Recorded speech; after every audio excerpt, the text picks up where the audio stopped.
எல்லாருக்கும் வணக்கம். நம்ம இப்ப எந்த படத்தோட ரிவ்யூ பார்க்க போறோம்னா, சீக்கட்லு மூவியோட ரிவ்யூ தான் பார்க்க போறோம். இது வந்து பாத்தீங்கன்னா அமேசான் பிரைம்ல இருக்குது. இந்த ஃபிலிமை யாரா டைரக்ஷன் பண்ணாங்க அப்படின்னு கேட்டீங்கன்னா, கோபி செட்டி சார் தான் இந்த ஃபிலிமை டைரக்ஷன் பண்ணியிருக்காரு.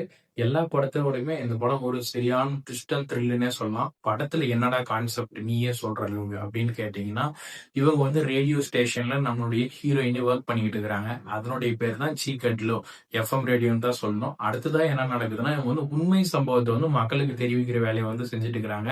ஒரு ஒரு நாளைக்கு ஒரு ஒரு கண்டென்ட் பண்ணுவாங்க. இவங்க வந்து சீரியல் கில்லரை வச்சு ஃபர்ஸ்ட் ஒரு நாள் சொன்னாங்க. அது சரியான அந்த சேனலுக்கு வந்து சக்சஸ் ஆயிடுச்சு. சீக்கட்லு சேனலுக்கு உண்மையான சீரியல் கில்லரோடைய லைஃப் ஸ்டைலை வச்சு அவங்க வந்து தினம் தினம் அதை சொல்லிக்கிட்டு இருக்கிறாங்க. இது ரிசர்ச்சாகவும் பண்ணிட்டு இருக்கிறாங்க. போலீஸ் பண்ண வேண்டிய வேலையை எஃப்எம் ரேடியோவில் ஒர்க் பண்ணக்கூடிய ஹீரோயினி இதை பண்றாங்க. என்ன பண்றாங்கன்னா, அங்கதான் வில்லன் என்ட்ரி. அவன் எந்த நாய் என்ன பண்ணிட்டு இருக்கிறான்னா, பெண்களை எல்லாமே கற்பழிச்சு சாவடிச்சிட்டு இருக்கிறான் அந்த நாய். அவங்க வந்து பெண்கள் எல்லாமே வந்து சாதாரண குடும்பத்துல இருக்கிறவங்க, வீட்டு வேலை செய்யறவங்கள வந்து அவங்களுடைய காமத்தை சூறையாடிட்டு இவன் வந்து திருட்டுத்தனமா நாய் ஓடி போயிடுறான். இதை வந்து ஃபர்ஸ்ட் டைமா சொல்றாங்க. அதே கான்செப்ட்ல வந்து எல்லா கொலையும் நடக்குது. இதை வந்து ஃபர்ஸ்ட் ஹாஃபா கொடுத்துருக்காங்க. செகண்ட் ஹாஃபா இவங்களும் இந்த கண்டென்ட்டை விடுறதா இல்லைன்னு சொல்லிட்டு அவளை அப்படியே தொடர்ந்து சொல்லிக்கிட்டே வராங்க. இவங்க சொல்ல சொல்ல அவங்களுடைய கொலை வந்து அதிகமாயிட்டே தான் இருக்குது. நம்மளுடைய பெண்களுக்கு பாதுகாப்பே இல்லாத அந்த பிலிம்ல வந்து போயிட்டு இருக்குது.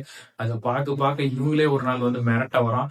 லாஸ்டா வந்து இந்த கொலையை வந்து கண்டுபிடிக்க வரவங்களே வந்து அதுலதான் ஒருத்தன் வில்லனா அப்படின்றதுதான் இந்த பிலிம்ல வந்து ட்விஸ்டே.